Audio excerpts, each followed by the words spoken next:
Supreme court के हुक्म के बाद कराची के नस्ला टावर को गिराने का अमल तेजी से जारी है। नस्ला टावर को कैसे गिराया जा रहा है और इसके लिए क्या हिफाजती इकदाम उठाए जा रहे हैं। 60% आप कह सकते हैं कि काम हमने कर लिया है। बिल्डिंग को ओवरऑल स्ट्रक्चर में चेंज कर दिया है। उर्दू पॉइंट की वीडियोस देखने के लिए हमारा चैनल सब्सक्राइब कीजिए और बेल के आइकन पर क्लिक कीजिए ताकि आप हमारी तमाम आने वाली वीडियो से बाखबर रह सकें। अस्सलाम वालेकुम नाज़रीन, उर्दू पॉइंट में खुशामदीद। मैं हूं आपका मेज़बान ज़ोहैब मंशा। सुप्रीम कोर्ट ऑफ पाकिस्तान के हुक्म के बाद नस्ला टावर को गिराने का सिलसिला जारी है। आज तकरीबन 15 से 16 रोज़ हो चुके हैं जब से गिराने का अमल शुरू हुआ है। किस तरह इस गिराने का अमल का आगाज़ हुआ वो आज हम आपको तफसीलन बताएंगे। पहले नस्ला टावर में जो मुकीम थे उनको जो है वो कहा गया कि आप इसे हाली करें, उन्होंने हाली किया। उसके बाद इनसाइड जो टावर के अंदर जो फ्लैट्स थे तकरीबन 44 के करीब, उन सब को हाली करवाया गया। उसके बाद गिराने का अमल जो है वो ग्राउंड से शुरू हुआ और पहले नीचे जो है वो दुकानें थी उनको तोड़ा गया, उसके बाद ऊपर वाले हिस्से को तोड़ा गया, उसके बाद फिर खिड़कियां और दरवाजे वो उतारे गए।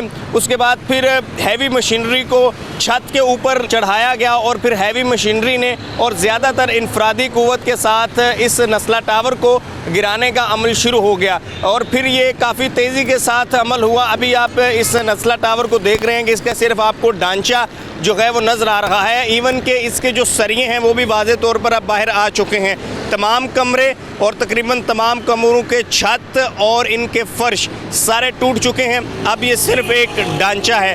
इवन के यहाँ पर जो सामने नस्ला टावर लिखा हुआ था वो भी जो नाम है वो भी टूट चुका है और ये टूटने का अमल काफ़ी तेज़ी के साथ जारी है। अभी हम आपको लेकर चलते हैं अंदर और इनसाइड आपको दिखाते हैं कि अब जो है वो एक्सपेक्ट क्या किया जा सकता है कि कितने दिनों के अंदर ये सारा जो नस्ला टावर है इसकी जो इमारत है वो गिर जाएगी।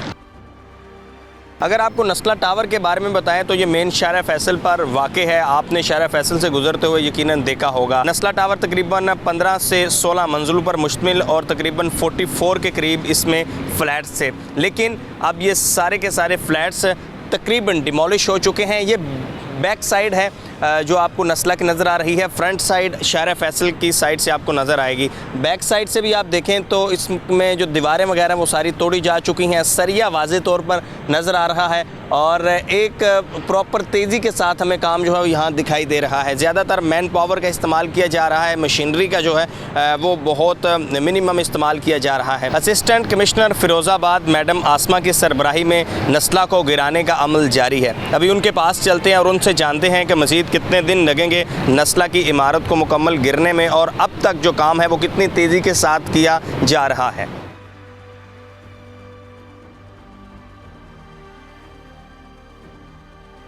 60% आप कह सकते हैं कि काम हमने कर लिया है, क्योंकि हमने बिल्डिंग को ओवरऑल स्ट्रक्चर में चेंज कर दिया है। वो स्केलेटन बन चुकी है, आपने जैसे फरमाया बिल्कुल ठीक आपकी ऑब्जर्वेशन थी कि उसको हमने बिल्कुल स्केलेटन में चेंज कर दिया है। उसकी साइड वॉल्स रिमूव हो चुकी हैं, उसकी बीम आहिस्ता आहिस्ता रिमूव हो गई है और अब तो हम उसका जो 15th फ्लोर से नीचे हम उसकी जो रूफ़ है, टॉप रूफ़ है, उसको भी हम रिमूव करते हुए नीचे आ रहे हैं। तो रात के टाइम उसकी सरिया कटिंग हम लोग करते हैं थ्रू गैस कटर और इसी तरह डेब्री रिमूवल का काम भी रात को किया जाता है जब ट्रैफिक का रश थोड़ा कम हो जाता है शाहरा फैसल पे, लोगों की आमदरफ्त कम होती है, ताकि ज़्यादा से ज़्यादा हम लोगों को जो है फैसिलिटेट कर सकें, डस्ट का इशू ना आए, कोई पत्थर वगैरह गिरते हैं तो वो कोई इंजरी ना हो जाए।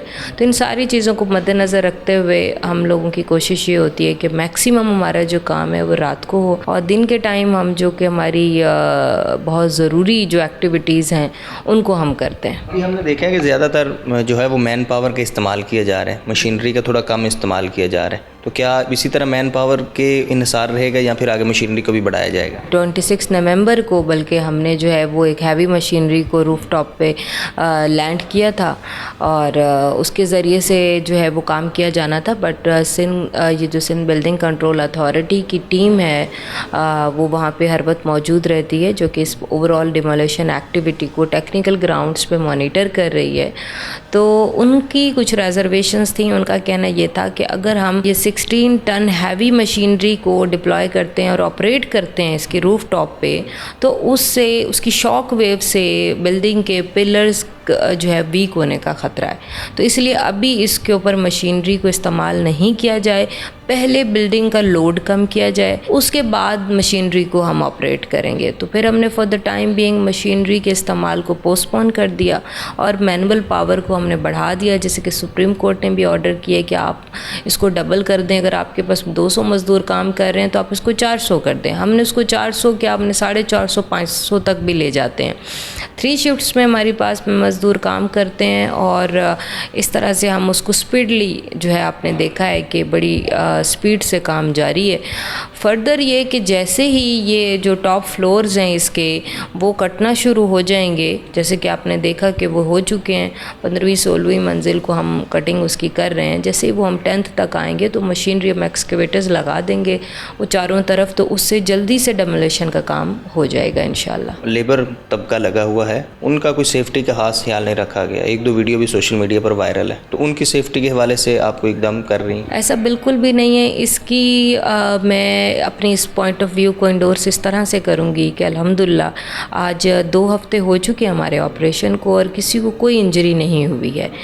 ये इसीलिए नहीं हुई क्योंकि हमने सेफ्टी मेजर्स को यकीनी बनाया है। कमिश्नर कराची साहब ने हमारी रिक्वेस्ट पे 144 इम्पोज़ की ताकि यहाँ पे 4 लोग जो है वो जमा नहीं हो सकेंगे, कोई इर्रेलेवेंट बंदा नहीं आएगा। और आपने ये भी देखा कि हमने मीडिया को भी रिक्वेस्ट की कि आप अंदर नहीं जाएं, आप बाहर खड़े होकर अपनी वीडियोस बनाएं, फुटेजेस बनाएं, जो भी आपने रिकॉर्डिंग्स करनी है वो करें, लेकिन inside the premises of building you are not allowed just for the safety of the people and public. DHO office से डॉक्टर और स्टाफ नर्स को हायर किया हुआ है, वो वहाँ मौजूद होते हैं। फर्स्ट एड का सामान वहाँ पे मौजूद है, हमारे पास एम्बुलेंसेस स्टैंड बाय पे मौजूद हैं कि खुदा ना खास्ता एक इतना ही बड़ी 15 स्टोरी हाई राइज़ है जिसको डिमोलिश करना कोई इतना आसान नहीं है। मैडम आसमा हमारे साथ मौजूद थी जिनकी सरबराही में नस्ला टावर को गिराने का अमल जारी है। तफसीलन मैडम आसमा ने बता दिया कि तकरीबन 60% जो है वो नस्ला टावर को जो है वो गिराने का अमल मुकम्मल हो चुका है, 40% रह चुका है और मज़ीद 15 डेज़ में